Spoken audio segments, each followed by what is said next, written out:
मैं तो दिल्ली में रहता हूँ और रेडियो फीजी रोज सुनता हूँ। रेडियो फीजी 2 देश की धड़कन। In the news tonight, tourist death unrelated to coronavirus. Pacific economies must be protected. And localized flooding in Lambasa. From the studios of FBC Suva, Jackie Smith. It has been confirmed that a 63-year-old Australian tourist who was evacuated from a cruise line on Monday died from pneumonia. The man was admitted at the Lautoka Hospital when he died on Tuesday morning. The local shipping agent for the vessel Voyager of the Seas has confirmed the deceased did not have any symptoms of coronavirus. Pranita Prakash with the details. Transam Fiji manager Leonine Valu says they were in constant contact with the cruise ship when the passenger was first identified. A day prior to the cruise ship arriving to Lautoka, we received a medical disembarkation notice to be referred to the local hospital for further medical evaluation. Upon that, we received the medical report as well, which stated that he had severe pneumonia, and we facilitated the disembarkation and referred them to Lautoka Hospital. He was admitted at the high dependency unit. Nevalu confirmed the tourist had not visited China or any other country with coronavirus infections. No, because he didn't have any travel history. We also checked the travel history. He didn't have any travel history out of Australia, and he has not traveled, he's never left Australia. So this is actually the first time he's actually leaving Australia. Economy Minister Ayya Sayed Kayum says there is a need to mitigate against the risks. Coronavirus is now, quite a significant issue. Most of us in the Pacific Island countries are dependent on tourism. The question is about spreading our risk and actually mitigating against the risks that we have. Transam Fiji manager Leonine Valu says the cruise ship they represent have taken precautionary measures and all their passengers are screened prior to boarding and departing the vessel. Pranita Prakash, FBC News. It was too early to predict the end of the outbreak of new virus, which has killed more than 1,000 people, says the World Health Organization. More than 45,000 people have been infected by the new coronavirus, identified in late 2019. But the number of cases in China dropped for a second straight day yesterday. Dr. Michael Ryan, Executive Director of the WHO's Emergencies Program, says there is currently no overwhelming evidence the virus is causing efficient community transmission in other countries. Ryan says there is a window of opportunity to shut down the outbreak, but stressed the international community must continue to focus on the task. We definitely see that the behavior of the virus outside Wuhan, Hubei, in the rest of China, and outside China doesn't appear at this point to be as aggressive or as accelerated, and that's a good sign, and that gives us an opportunity to prepare and to react, and still gives us the opportunity for containment and potential interruption of transmission of the virus. Trade ministers have been challenged to chart a path for the region in what's described as a rapidly changing global landscape. Pacific Island Forum members met in Suva this morning, and Acting Prime Minister Ayya Said Kayum advised them that the status quo has to change. These trade ministers from around the region have to come up with a comprehensive plan to protect and grow the Pacific economy. The potential to export outside the region in many instances are quite limited. We are competing with markets or manufacturers that do have large-scale manufacturing. Even a lot of the manufacturing from Australia and New Zealand has moved to the Asian region. Syed Kayum has reinforced the same message as other officials this week. Asia is the way to go for Fiji and its neighbours. He adds while Australia and New Zealand will continue to be key partners, the imbalance in trade can't be ignored. They have been good development partners, but we also need to understand that the economic disparities between Australia and New Zealand and the rest of the Pacific Island countries is quite significant. It is within that context that we need to be able to develop those relationships and to be able to understand those relationships. And equally, of course, Australia and New Zealand does understand that. Our region must remain united so that we can work together to address the threat from climate change challenge protectionism at multilateral level, work against hegemony, and remain steadfast against geopolitical competition and outside forces that seek to undermine regionalism and divide us. The acting Prime Minister also suggests finding solutions to labour mobility, especially with Fiji having to import workers for many sectors. Edwin Nand, FBC News. Fiji is making it clear that comparison to other small island developing states, Fiji's trading prowess puts them a cut above the rest. This week at the Pacific Trade Ministers meeting in Suva, Trade Minister Pramila Kumar is using the platform to reiterate Fiji's position and lobby for review of traditional agreements, which she says are not working in today's trading arena. Maggie Boyle reports. The minister is adamant that current trade agreements need an overhaul. What we want is the development component to be part and parcel of the trade agreement. Because for the Pacific to trade with the rest of the world, we need trade facilitation measures. While she highlights that Fiji is in a position to boost its own trade, there are regional needs that must be addressed. Even when we produce our products, we're not able to send it to the rest of the world because of the various trade barriers. And the trade barriers are more related to sanitary and phytosanitary requirements. However, some still feel a regional trading bloc is necessary. The need for us to work together. The issue of capacity has been a challenge for many of our countries, hence the importance of regionalism and regional cooperation. In some cases, we have to make sure that our ideas about how trade should be conducted fits in with our ideas of our region. The Trade Minister clear that they're changing tactics in the trade arena. Instead of just a mutually beneficial agreement, they'll be looking to ones that address Fiji's development agenda. Maggie Boyle, FBC News. The Northern Division has been experiencing heavy downpour from earlier today due to a low-pressure system. Within minutes of the heavy downpour this afternoon, streets started filling up with water and the peak traffic hour did little to help the situation for road users. Along the main street were scattered pools of water on either side of the road. Police were forced to close off the entrance to Nanuku Street as it was underwater, but that did not stop vehicles from going across or the general public. Vehicles that tried to avoid the flood waters at Nanuku Street were not that lucky at Sangam Street as they met the same fate. The flood waters were only centimetres away from entering the shops along the street. According to the Weather Office, the whole of Vanua level can expect rain from tonight to tomorrow. The rain may get heavy at times, accompanied by thunderstorms. Those living in the low-lying areas are warned that the rain may cause flash flooding. Up ahead, disposable e-cards to be phased out. And World Radio Day commemorated. Details after the break.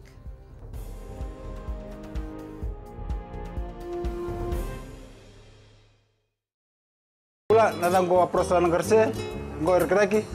Do televizyon na barong na Radio Fiji 1 nandomo ibiti. Radio Fiji 1 nandomo ibiti. The Social Welfare Department has received complaints from some welfare recipients that their families have been misusing their allowances. The department has heard from recipients who say their allowances are being controlled by family members. Apenisa Wangarandovo reports. Some senior citizens receiving allowances from social welfare schemes have told the department of their experiences of having been forced to help out and not doing so willingly. Families are now demanding. Children are demanding that that they provide or give some money. Then, and it's given to the old men, so or the old women, and to help them. And we have come across cases where they are demanding now that the old men or the old woman provide or give some.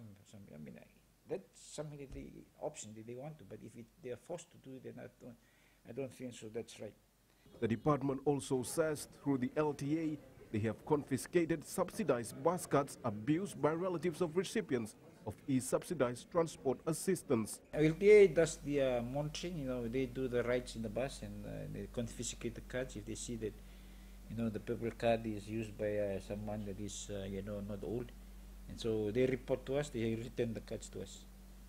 So we keep the cards and so until they come to us and say, and they'll have to give us, valid reasons as to why the card was seized, and so a couple of cases where they said, they were used without their knowledge. If their families are abusing the system, I think they should be taken to task. I think for members of family to be forcing certain issue to them in the use of their pension, I think that is wrong. It's wrong in principle.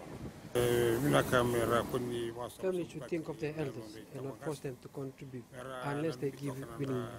They should not steal from them. The Social Welfare Department urges families of social welfare recipients not to abuse government assistance. Apeniso Wangrandovu, FBC News. The Fiji Bus Operators Association has clarified some buses will not carry disposable e-transport cards as it was only a temporary measure. This after passengers raised concerns that bus drivers are refusing to give disposable cards. Association President Nisar Ali Shah says the e-ticketing system was implemented 3 years ago and by now Fijians should have their e-cards. Ali says they are phasing out disposable cards so that drivers don't have to handle cash. Was meant for the tourists. By now, all the Fiji residents should have their permanent card. Bus companies don't want the drivers to handle the cash. It's a lot of abuse. Sooner the better this disposable card go away. Radio remains a powerful medium to connect Fijians and keep them informed. In marking World Radio Day, on-air personalities at the Fijian Broadcasting Corporation have stressed the importance of radio to all cross-sections of society. Chosai Nanunga with the story. Naika Manalangi, who has been working in the radio industry for the past 33 years, says the theme Radio and Diversity is perfectly suited to FBC, which has 6 radio stations covering the 3 main languages. Today we celebrate World Radio Day with the theme Radio and Diversity. Today also the day that we honor our radio presenters, the work they have done from the past years till today. At the global level, radio remains the most widely consumed medium. Marika Mbatiluwena, who joined Bula FM 3 years ago, says connecting listeners through new technology is vital to boost the reach of radio. When we do any announcing on air, you can also go live on Facebook. So from there we can witness that we have gone through a lot. There have been a lot of changes in the radio industry, like we have to consider our audience and our demography, which is, for Mirchi, it is the youngsters. Today, FM breakfast show host Jane Wabaitamana as the radio industry has had to invest heavily to stay relevant in modern Fiji. It's very broad. It's wide, and it took a while for us to learn it. And it's absolutely amazing that we have one of the latest equipments that we have now. It's one of the latest in the South Pacific, and it's something that we will truly take back with us. The Fijian Broadcasting Corporation says it will continue to uphold diversity in its 6 radio stations, celebrate its unique nature and importance in people's lives. Chosei Nununga, FBC News. A man alleged to have sold a minor for immoral purposes has been granted bail by the Suva Magistrates Court. Simeone Tungi was released on a $300 bail bond and has been ordered to report to the Nambur police station every Saturday. He is charged with 1 count of selling a minor under the age of 18 years for immoral purposes. It is alleged that Tungi sold the victim, who was 16 years old at the time, on 2 separate occasions to 2 different men for the purpose of sexual intercourse. The alleged offences took place between January and February in 2015 in Nambua. Sugar and environment stakeholders must work together to ensure one complements the other. This was the message from Minister for Agriculture Dr. Mahendra Reddy while officiating at the Rarawai Penang Cane Producer Association workshop. As Felipe Naikaso reports, Dr. Reddy stressed the importance of the stakeholders working towards a common goal.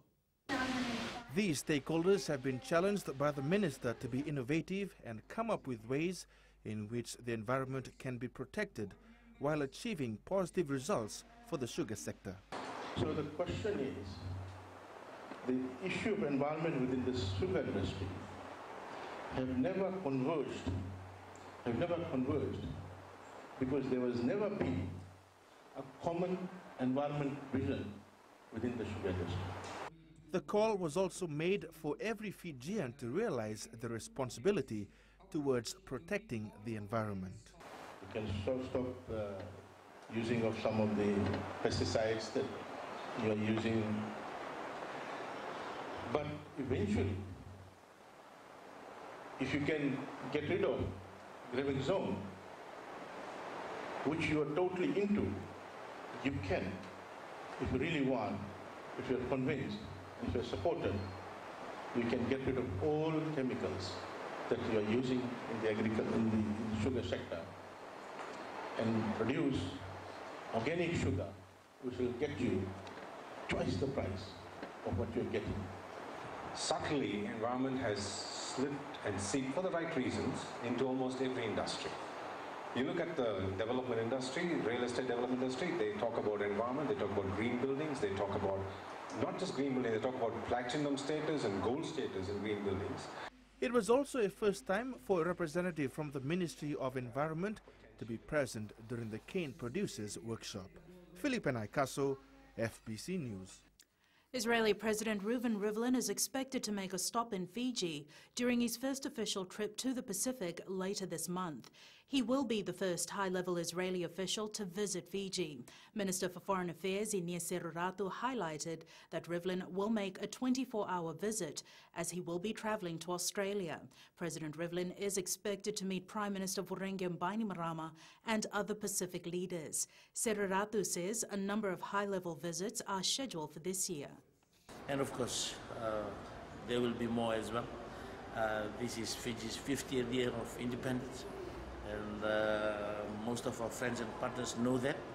And of course, they intend to be part of the celebrations as well, not necessarily in October, but it builds up to the October celebration. So such high-level visits are expected, and of course will be good for us as well. And it's business time now with Kelly. Thanks, Jackie. Coming up after the break, local online trading portal in development,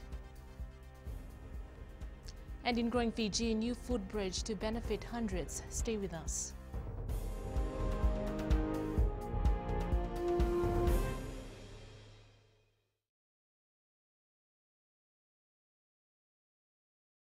My name is Neha and I'm from Kadavi, and Mirchi FM, it's hot. Mirchi FM, it's hot.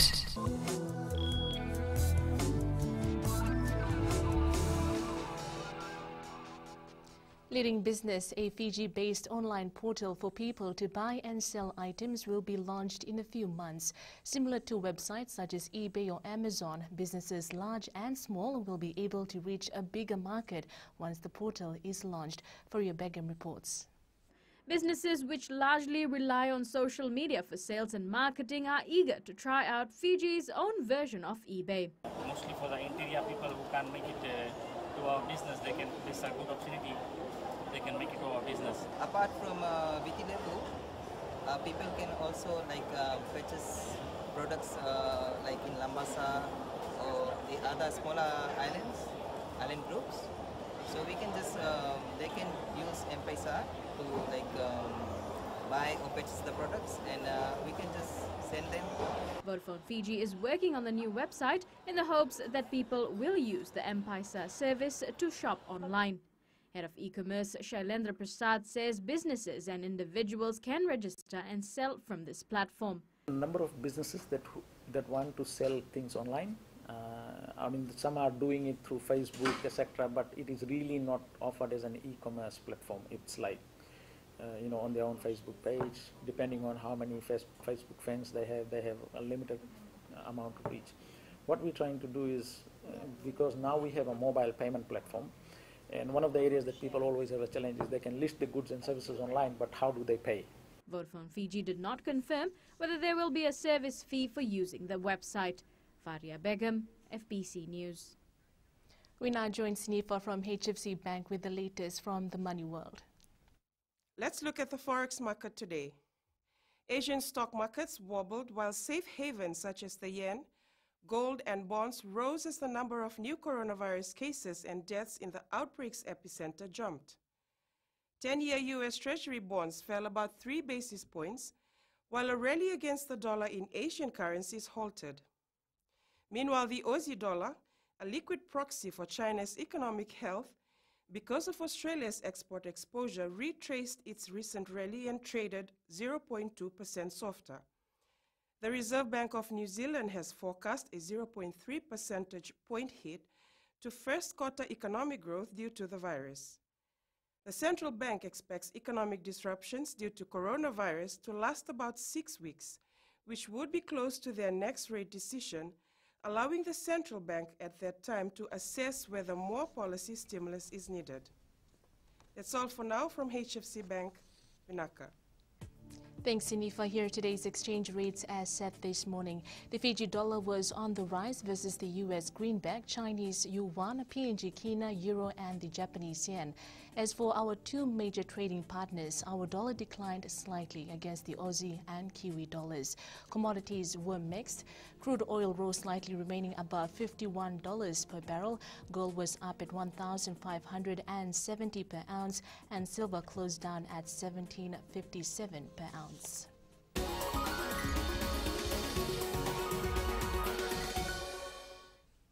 And in growing Fiji, a sigh of relief for more than 300 villagers from Burua in Nawaidompa, Nadi, as they now have a new bridge that crosses over a creek. These villagers, and especially the students, will now no longer need to cross the creek following the construction of this footbridge. During rainy weather, the creek usually became unsafe for villagers to cross. The bridge will link the communities and the school, providing improved accessibility for better education and safeguarding the well-being of the students, as well as for those living in the neighboring villages. Crossing may look small, but the crossing means a lot to the villagers, to our mothers, to our children, because it is linking you to the other side of the school. It is about communication, about accessibility, about safety and security.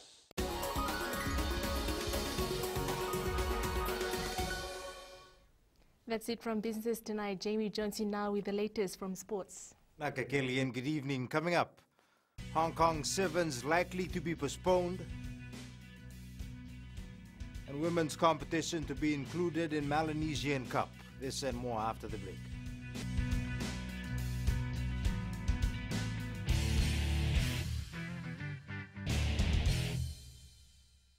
Bola, I'm Miri, I'm from Lotoka, and I love Gold FM because they play all my classic hits. Gold FM, only the classic hits.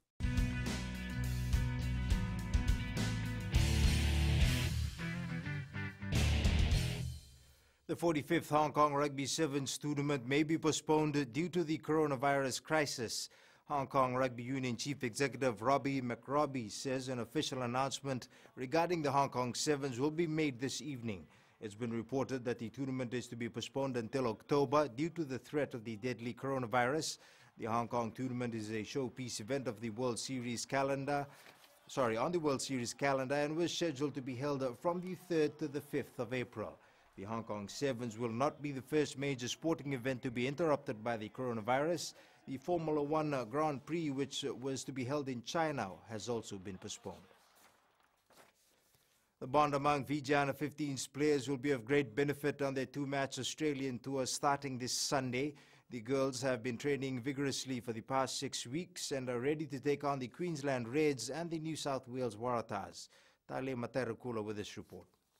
Fiji Under 15's captain Serei Maleningila says the relationship they share off the field has a huge influence on the way they play in the field. It's quite good. If you could see, we are laughing a bit during training.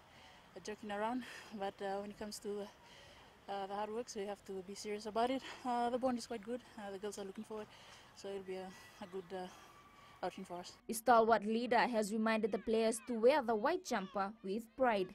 Just to trust in God and trust in yourself, be confident, get out there and play for each other, play for your country, and done that white jersey with pride.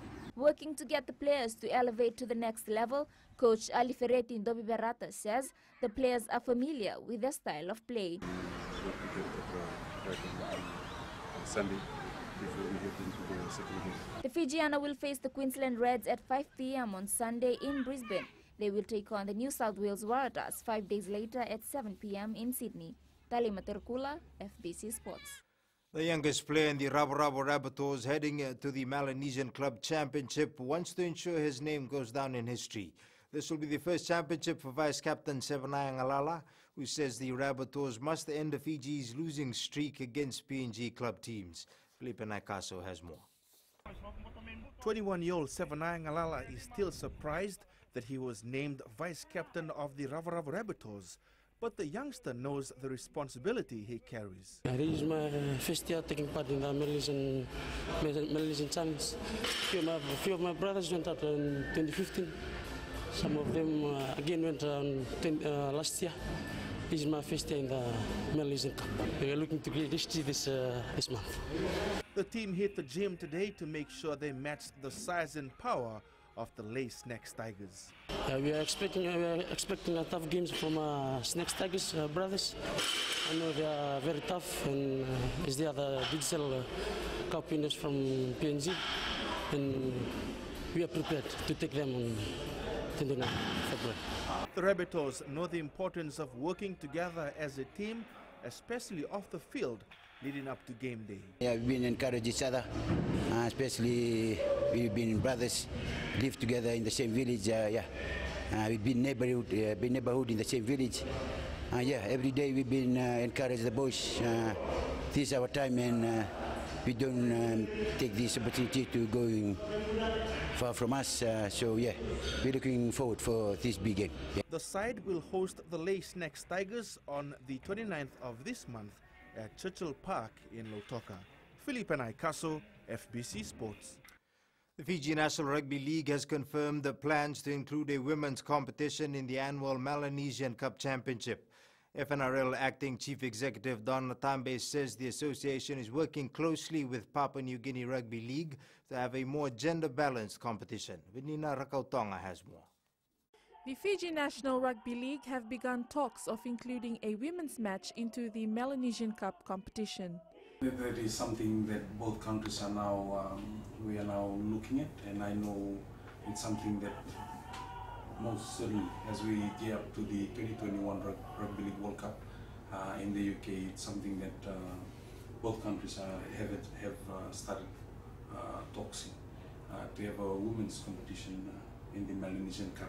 Fiji Sports Commission Chairman Peter Maisie supported the idea of ensuring that women in rugby league were moving ahead in the same rate as other sports in Fiji.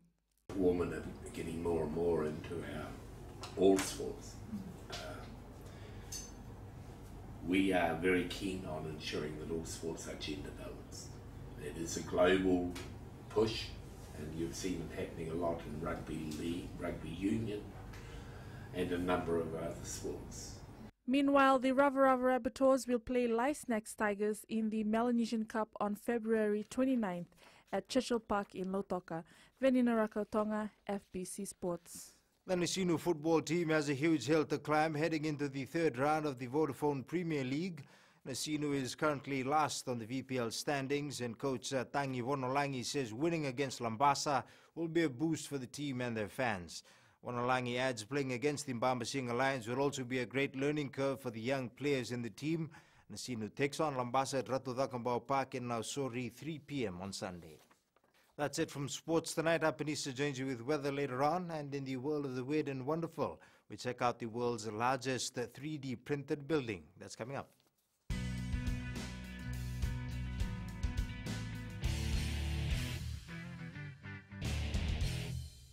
My name is Neha and I'm from Kadavi, and Mirchi FM, it's hot. Mirchi FM, it's hot.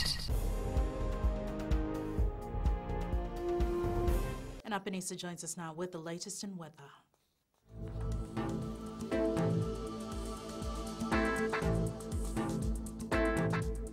The fine weather continued across the nation today, but it was a little cooler than earlier in the week. In the west, it was sunny with some light breezes today. Eastwards, from Peck Harbor to Suva, skies were generally clear with only a few small clouds. And up north, a few light showers and a fine day. At sea, easterly winds 20 to 25 knots and rough seas. For the tides, the next high tide is at 10:02 this evening, with low tide at 4:18 a.m., sunrise at 5:59. Looking ahead to tomorrow, we can expect some scattered showers with a chance of thunderstorms. Tomorrow, temperature will be still in the low 30s tomorrow. Looking further to Saturday, a mixture of sun and showers is expected. And that's the weather. Jackie. Thanks so much for that, Albanese. In Fiji on Pulse tonight, we asked, should people caught abusing the social welfare scheme be prosecuted?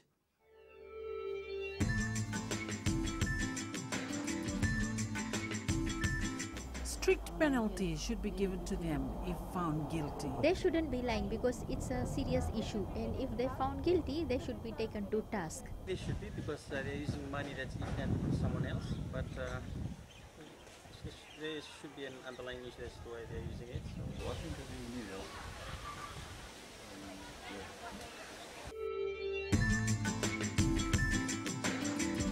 Recapping the main stories for tonight, tourist death unrelated to coronavirus. Pacific economies must be protected, and localized flooding in Lambasa. For these stories and others, tune in daily to our sister radio station Gold FM. Our poll question we're asking, are you happy with the bus fare increase which has come into effect? Visit our FBC website to answer. And our shot of the day, another beautiful rainbow captured in Lautoka by Manisha Kumar. And you can send us newsworthy pictures and videos on email fbcnews@fbc.com.fj, via Facebook page FBC News, our Twitter page at FBC_news, or hashtag FBC News. That was your news for tonight from the team, and I stay safe. Good night.